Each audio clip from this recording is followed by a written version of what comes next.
Preuve tangible de l'apartheid au Rwanda depuis 1994. 1. Rappelons ce qu'est l'apartheid. L'apartheid est une forme de discrimination fondée sur la race, qui était en vigueur notamment aux États-Unis d'Amérique jusqu'en 1962 et en Afrique du Sud jusqu'en 1992.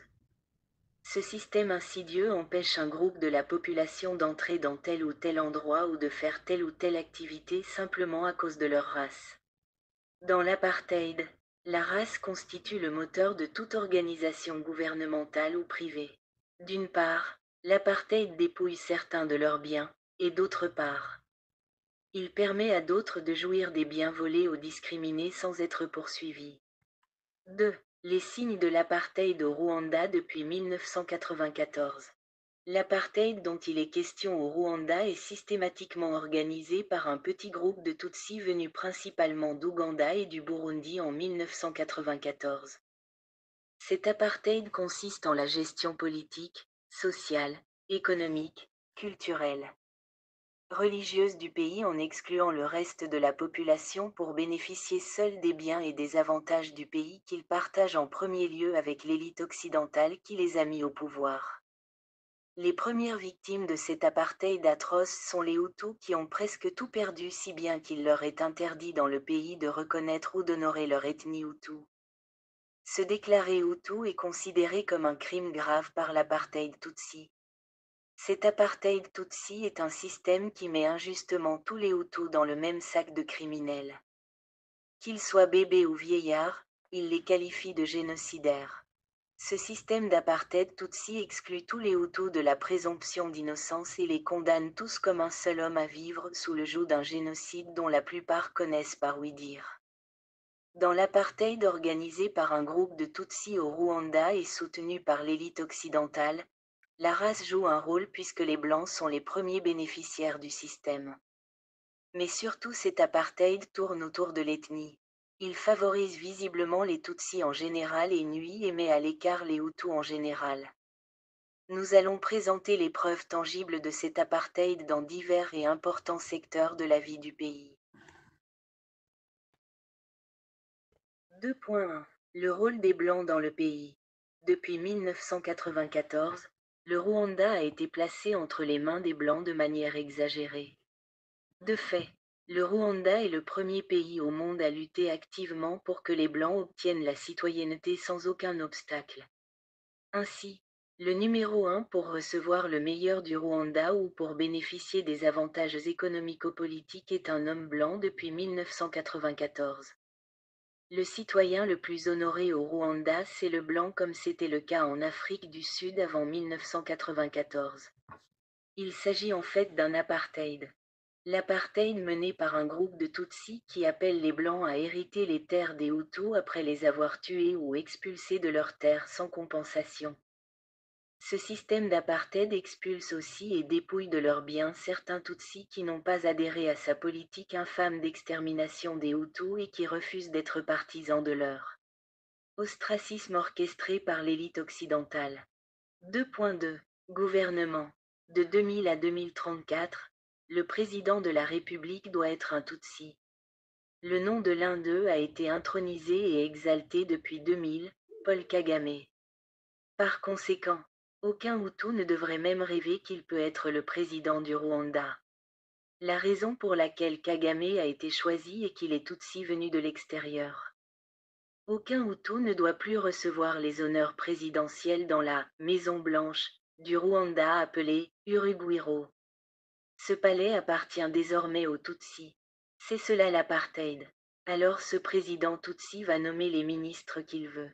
Pour tromper le monde, il inclut des Hutus qui sont endoctrinés, flatteurs et qui acceptent surtout d'être traîtres contre sa propre ethnie. Ce sont les vassaux du gouvernement Tutsi. Ils n'ont rien à dire ni à décider. C'est seulement une façon de montrer au monde que le gouvernement appartient à l'unité des Rwandais. Pur mensonge, c'est le gouvernement de l'unité des Tutsis venus de l'extérieur. Mais parce qu'ils ont besoin de boire de l'alcool sans soulever les cruches, ils incluent des Hutus porteurs de cruches pour boire élégamment sans être obligés à se baisser. 2.3. Assemblée nationale. Ce pseudo-parlement n'a pas de parole dans le pays. Exister et ne pas exister, c'est la même chose devant les yeux des Hutus jugulés par l'injustice cruelle de l'apartheid Tutsi. C'est pourquoi vous pouvez trouver dans ce Parlement beaucoup de souleveurs de cruches, les Hutus, mais il s'agit seulement de l'honneur. Ils ne servent de rien. Ces gens doivent être tenus pour responsables des crimes commis. Ce qu'ils font est le contraire de ce qu'ils devraient faire. Ils sont chargés d'appliquer les décisions du gouvernement. Or, c'est le gouvernement qui devrait exécuter ce que l'Assemblée vote. Ces lâches parlementaires du Rwanda soutiennent les décisions diaboliques du gouvernement de l'apartheid Tutsi qui opprime sans pitié le peuple. Ce peuple que ces parlementaires sont censés représenter. Chacun d'eux est un canal qui diffuse les instructions de l'apartheid Tutsi. 2.4. Pouvoir judiciaire. L'apartheid se manifeste dans le système judiciaire de la manière suivante. Presque tous les juges sont Tutsis et ceux qui sont jugés sont des Hutus en général. Les Hutus sont enfermés dans les prisons. Presque tous les prisonniers sont Hutus. Mais les gardiens des prisons sont Tutsis. Des exemples tangibles sont fréquents dans ce qui s'est passé dans les tribunaux, Gachacha, où presque tous les Hutus étaient susceptibles d'être accusés. N'oublions pas surtout ce qui s'est passé à Arusha où seuls les Hutus ont été jugés. C'est un apartheid. Le système judiciaire au Rwanda est une malédiction contre les Hutus. Est-ce qu'un avocat Hutu, juriste, peut plaider pour un client dans une affaire grave au Rwanda et gagner le procès?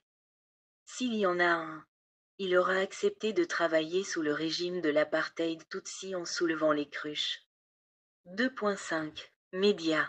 Les Hutus qui ont dénoncé l'apartheid ont été tués, emprisonnés ou sont portés disparus. De sorte que les médias à la télévision, à la radio et sur les réseaux sociaux sont de plus en plus dominés par les Tutsis. Seulement, ils n'ont pas le droit de désherber l'arbre de l'apartheid. Sauf pour l'arroser. Mais comment l'attaquerait-il au moment où il profite de la fraîcheur de son ombre et de la douceur de ses fruits? Beaucoup préfèrent garder les avantages que leur offre l'apartheid pour diluer la vérité. 2.6. Dans l'armée et la police, ce n'est pas un secret. Le gouvernement du Rwanda est dirigé par les militaires directement ou indirectement. Par conséquent, chaque soldat entouré des civils se convertit en leader incontestable dans tout lieu et dans tout service. Lorsqu'il y a une structure militaire parallèle à d'autres structures dans tel ou tel endroit, les autres structures sont des fonctionnaires et les soldats sont les dirigeants. Mais nous savons qui sont ces soldats. Nous savons aussi d'où ils viennent. En bref, tout d'abord, les hauts gradés des militaires de l'apartheid Tutsi sont composés par les Tutsis qui sont venus de l'extérieur et ensuite il y a ceux qui se trouvaient dans le pays. Les Hutus sont engagés dans l'armée, quelquefois contre leur gré, pour compléter l'effectif en occupant les rangs inférieurs de l'armée et dans le but de les exterminer durant les guerres que l'apartheid Tutsi n'a cessé de fomenter dans les pays africains. L'armée est le meilleur exemple d'apartheid. Il en est de même pour la police et pour toutes les autres forces armées. Si on laisse un Hutu entrer, c'est qu'il y a un manque d'autres et enfin qu'ils périssent dans des combats, car ils sont considérés comme main-d'œuvre de la guerre.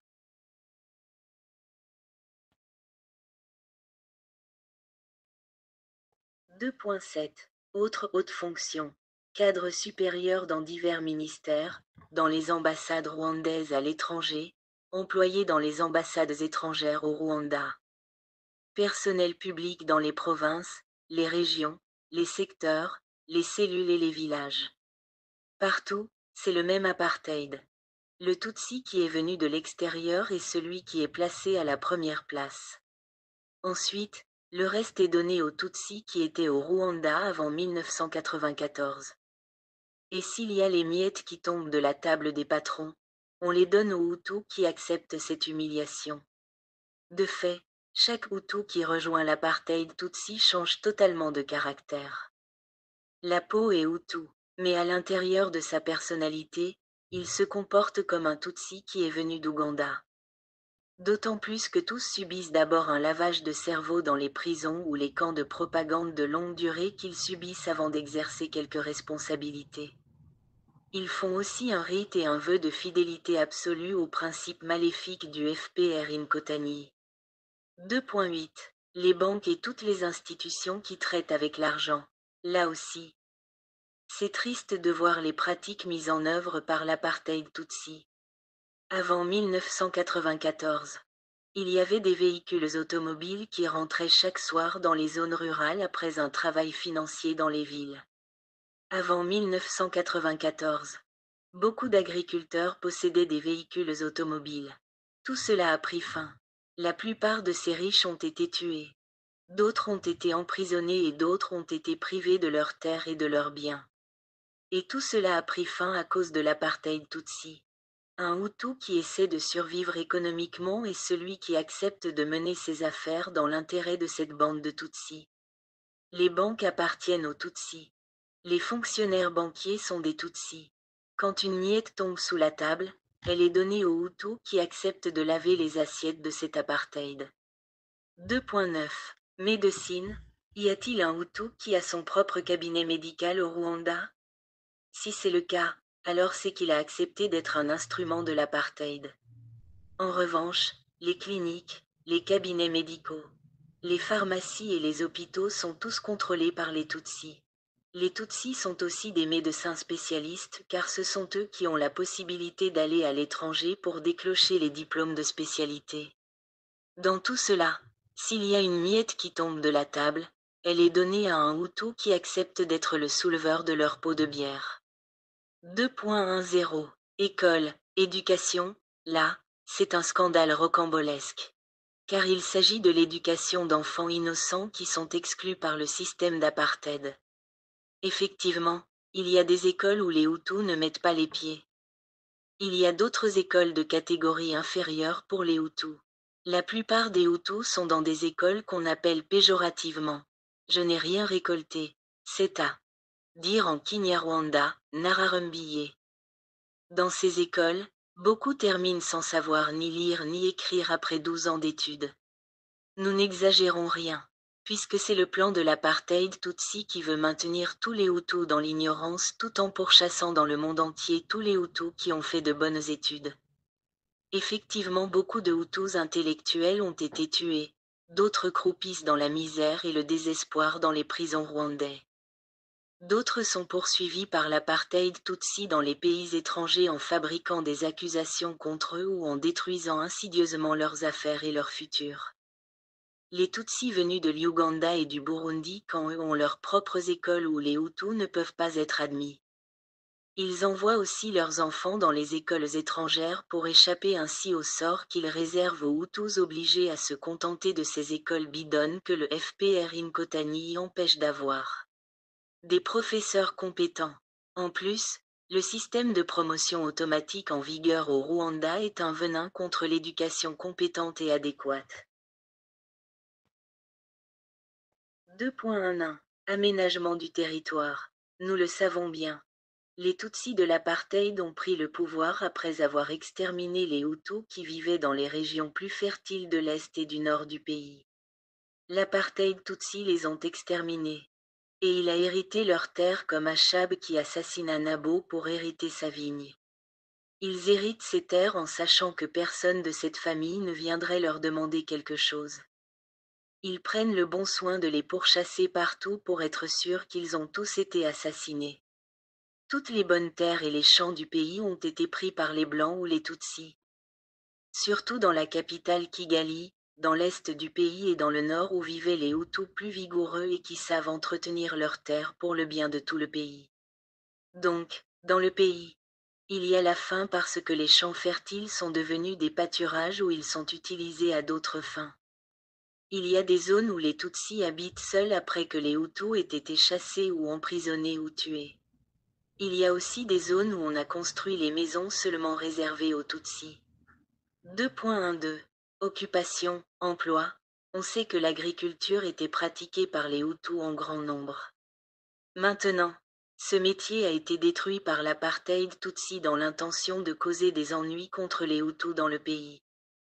Cet apartheid Tutsi qui méprise et détruit ce métier oublie que le monde entier le nécessite. Aucune pomme de terre n'est fabriquée dans les usines. Cependant, Parce que ce sont les Hutus qui le faisaient en grand nombre, l'apartheid Tutsi a tout fait pour la dévaloriser afin que ceux qui la pratiquaient manquent de vivre, souffrent et meurent. 2.13. Culture, langue, chant et danse, coutumes de mariage, fêtes. Les Tutsis de l'apartheid ont apporté et imposé leur propre façon de chanter et de danser et ont progressivement détruit d'autres coutumes qui se pratiquaient dans les régions du Rwanda. Ils ont mélangé la langue traditionnelle avec d'autres langues, notamment l'anglais, le swahili, le kirundi et le ganda, de sorte qu'une personne décédée avant 1994, s'il revenait, elle ne parviendrait pas à comprendre bien la langue qui se parle au Rwanda aujourd'hui, surtout dans cercle du FPR Inkotani et dans tous ceux qui ont subi le lavage de cerveau en participant fréquemment dans ces camps d'idéologisation et de propagande. La nouvelle langue, Ijikotani, a remplacé notre langue traditionnelle sans que nous nous rendions compte. Le FPR sait très bien que la langue est le premier élément de la culture et de la civilisation.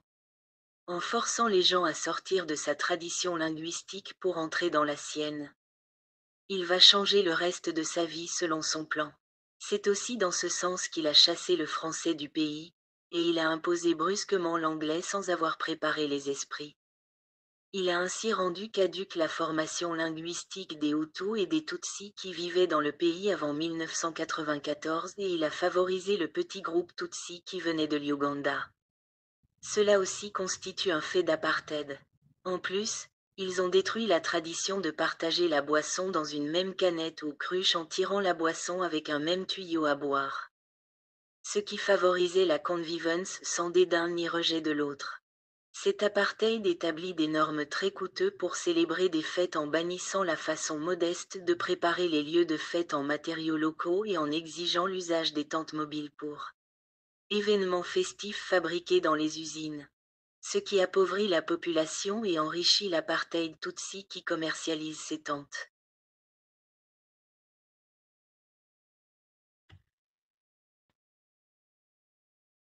« 2.14. Cimetière pour les défunts. L'apartheid Tutsi a réservé des lieux de sépulture pour les Tutsis tués en 1994 et il a laissé les corps sans vie des Hutus disséminés sur tout le territoire national sans sépulture convenable. Je parle des corps qui ont échappé à la dissimulation des preuves que le FPR a pratiquées en exterminant les Hutus et en incinérant leurs corps. D'autres ont été jetés dans des lacs de profondeur comme le Kivu en attachant sur eux des grosses pierres de façon qu'ils ne surgiront jamais à la surface. 2.15. La discrimination menée à l'étranger. L'apartheid Tutsi a semé sa haine aux Hutus dans les pays où les Hutus se sont réfugiés de façon que beaucoup de gouvernements considèrent les Hutus non comme fugitifs qui ont pu survivre à la Kalachnikov du FPR Inkotani, mais comme malfaiteurs qui s'échappent de la justice. En plus, cet apartheid Tutsi s'est infiltré dans le Haut-Commissariat des Nations Unies pour les réfugiés, HCR, pour faire perdre aux Hutus le droit d'être réfugiés. Ceci a des conséquences catastrophiques dans sa subsistance et dans l'éducation de leurs enfants qui vont augmenter le nombre des illettrés dans le monde. Comment pouvons-nous appeler cette injustice? C'est l'apartheid, de fait, tandis que le FPR Inkotani prive les Hutus du droit d'être réfugiés dans les pays étrangers. L'apartheid Tutsi envoie les Tutsis à l'étranger pour qu'ils puissent se déclarer comme réfugiés afin d'être pris en charge. En réalité, ils sont des faux réfugiés. Mais ce sont eux qui bénéficient des faveurs des réfugiés tandis que les Hutus, vrais réfugiés, sont rejetés et négligés. Parmi les Tutsis qui quittent le pays, il y en a quelques-uns qui refusent vraiment de collaborer avec l'apartheid et fuient le pays, mais eux sont bien traités dans les pays étrangers. C'est aussi de l'apartheid et il a été causé par l'apartheid Tutsi du Rwanda qu'il a introduit dans le HCR et les pays étrangers. 2.16. Commerce, industrie, tourisme, transport de marchandises et de personnes. Tout cela se trouve entre les mains de l'apartheid Tutsi. Il s'agit des transports aériens, maritimes et terrestres. L'une des pires choses qu'ils ont fait subir aux populations a été la destruction de l'Agence nationale des transports en commun, ONATRACOM. Dans le Rwanda d'avant 1994. Nous savons l'importance des autobus pour les pauvres. Conduits par des chauffeurs professionnels qui sillonnaient tout le pays chaque jour pour desservir les populations à des heures connues et à des prix très bas. Voir ces bus dans les routes communales loin de la capitale et d'autres cités, montrait que les autorités se souciaient de son peuple modeste. L'apartheid Tutsi, parce qu'il ne se soucie pas des pauvres ni des humbles, a supprimé ce moyen de transport bon marché pour que son trafic d'êtres humains ne soit pas affecté. Le bateau appelé Vedette, utilisé au Kivu pour relier Gisenyi à Cyangugu via Nyamirundi, où se trouve-t-il maintenant? L'apartheid Tutsi a tout bousillé et a tout remis entre ses mains. Les Hutus qui font du commerce n'en profitent jamais convenablement. L'apartheid Tutsi les considère comme ses vassaux et prend son argent quand et comment il veut sous les menaces de mort, d'enlèvement ou d'emprisonnement. Nous n'ignorons pas comment les chauffeurs de mototaxis sont rançonnés. Quant aux hôtels et aux industries, un Hutu qui veut y entrer finit par se faire racketter en travaillant comme moissonneur qui remet fruit de la récolte au propriétaire FPR Inkotani à chaque saison. 2.17 Les religions. C'est une honte quand on voit au Rwanda une religion composée uniquement par des Tutsis et sans aucun Hutu dans leurs réunions de prière. En plus de ces types de religions qui ont été établis pour l'apartheid Tutsi, les Hutus qui se trouvent dans d'autres religions ne peuvent pas exercer une responsabilité éminente. Cela est réservé en premier lieu aux Tutsis. Dans l'Église catholique et dans toutes les autres religions, les Hutus qui sont à la tête de ces religions sont obligés d'être les paniers que cet apartheid utilise dans le balayage. 2.18 La délivrance des documents officiels. Dans la délivrance des documents d'identité ou autres documents officiels, il y a une ségrégation ethnique qui scandalise. Une discrimination outrancière est pratiquée dans la délivrance des cartes d'identité, des passeports, franchise des frontières, et autres documents. Ceux qui n'acceptent pas que l'apartheid Tutsi les foule aux pieds ne reçoivent pas ces documents. Même quand ils les reçoivent, on ne les laisse pas sortir du pays facilement. Les Hutus sont les premiers à y tomber. 3. Conclusion. Cet apartheid Tutsi doit être universellement condamné comme celui pratiqué dans le passé en Afrique du Sud. Tous les pays qui ont des relations avec le régime d'apartheid Tutsi devraient être accusés de collaborer avec un régime qui extermine les citoyens Hutus et Tutsis qui vivaient dans le pays avant 1994. Afin de chipper toutes les bonnes choses du pays et de les partager avec l'élite occidentale. Tous les pays qui ont abandonné les Hutus en exil devraient également être blâmés pour leur rôle dans l'apartheid qui est venu du Rwanda et qui vise à faire en sorte que les Hutus se cachent ou meurent. Une enquête internationale et impartiale devrait être menée au Rwanda pour montrer l'apartheid tel que nous en avons montré les preuves. Afin que toutes les nations le sachent et que ceux qui y ont participé soient condamnés. Car dans cette persécution, les Hutus n'ont pas seulement été attaqués en les expulsant ou en leur confisquant leurs biens, mais la plupart d'entre eux ont été tués et leurs biens ont été hérités par l'apartheid Tutsi. Tous ces crimes sont abominables et le temps est venu d'être jugé pour tous ces criminels. Ceux qui ont été privés de leurs biens leur doivent être restitués. Les documents doivent être livrés aux citoyens sans discrimination. Que la vérité et la justice règnent dans notre pays et que l'apartheid Tutsi soit vaincu et détruit comme le fut l'apartheid blanc en Afrique du Sud. Il est temps que dans le pays de 1000 collines soit respecté ce principe qui affirme que tous les êtres humains naissent libres et égaux.